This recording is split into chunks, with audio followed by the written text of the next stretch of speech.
চলে আসলাম দুপুরের রান্নায়। আর এই যে ডিম সিদ্ধ করে নিয়েছি, আর আজ হবে ডিমের রেসিপি। ডিমগুলো আমি সিদ্ধ করে নিয়েছি আর এখানে ছিলে নিচ্ছি।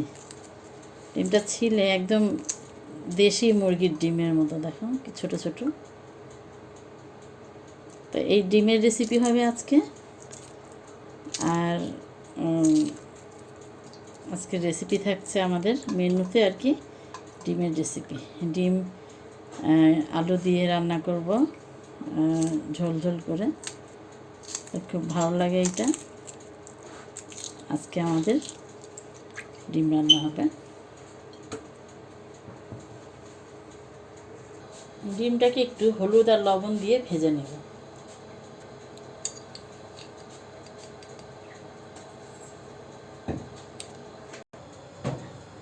চলে আসলাম রান্নায়। আর এই ডিমগুলো আমি এখন ভেজে নেব। কি বলবা কিছু?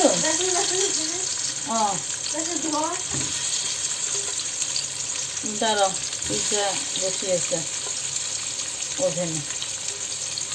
আর এই যে এখন আমি ডিমগুলো ভেজে নেব।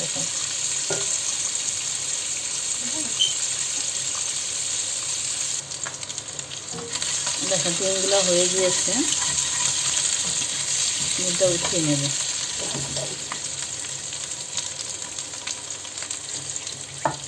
ডিমটা একটু ভেজে নিলে একটু মানে দেখতেও সুন্দর লাগে, ডিমটা রান্নাটাও ভালো লাগে তখন।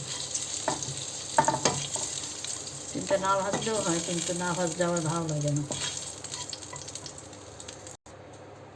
আর একটু তেল দিয়ে দেব।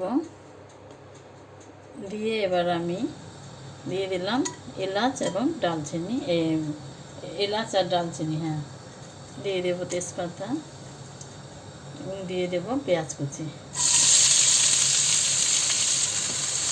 পেঁয়াজটা ভাজা হলে, হালকাই ভাজা হলে আমি এখন দিয়ে দেব এই যে আদা বাটা এবং দিয়ে দেবো কিছু গুঁড়া মশলা। এখানে নিয়েছি গরম মশলা, এখানে হচ্ছে হলুদের গুঁড়া, ধনিয়া গুঁড়া, জিরার গুঁড়া।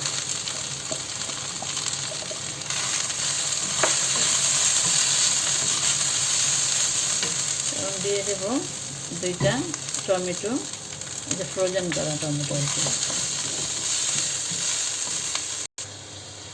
দিয়ে দেব প্রয়োজন অনুযায়ী লবণ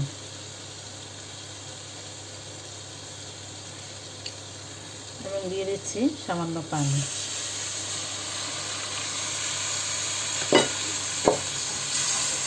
এবার এই মশলাটাকে আমি কষিয়ে নেব। আর ফ্রোজেন করে রাখা এই যে টমেটোগুলো ধুয়েই রাখা হয়, আর এই যে এখন গলে যাবে আর কি, তো এই জন্য পেঁয়াজের সাথেই এটাকে কষিয়ে নেব।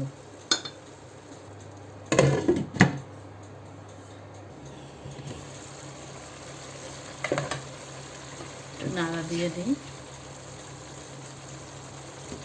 এইভাবে এই যে খোসাটা কিন্তু আমরা ফেলে দিতে পারি। এই যে খোসাটা এখন কিন্তু টান দিলে খোসাটা ফেলে দেওয়া যাবে। এই যে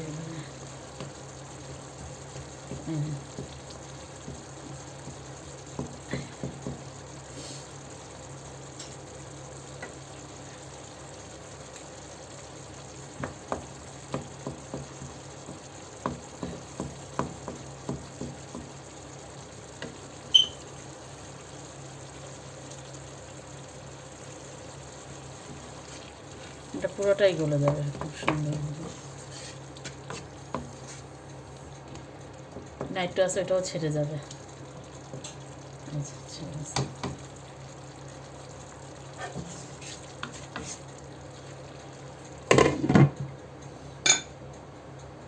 এই যে ফিরে আসলাম অনেকক্ষণ পর। আর আর এই পাশে যে মশলা কষানোটা খুব ভালোভাবে হয়ে গিয়েছে। আচ্ছা, এখন আমি ভেজে রাখা ডিম এবং আলুগুলো দিয়ে দেব।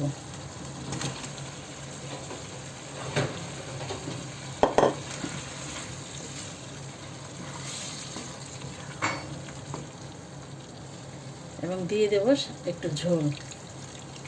আলুটা হবে সেই অনুযায়ী ঝোল দিলাম, একটু মাখা মাখা থাকবে আর কি।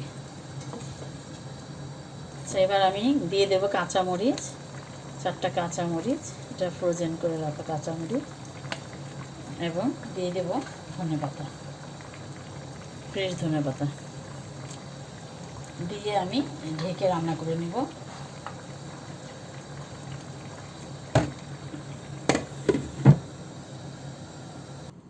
এই দেখো ফিরে আসলাম, আর এর মাঝে হয়ে গিয়েছে, চেক করে নিয়ে এলাম, আলুটাও গলে গিয়েছে, এই যে ধনেপাতাটা হয়ে গিয়েছে।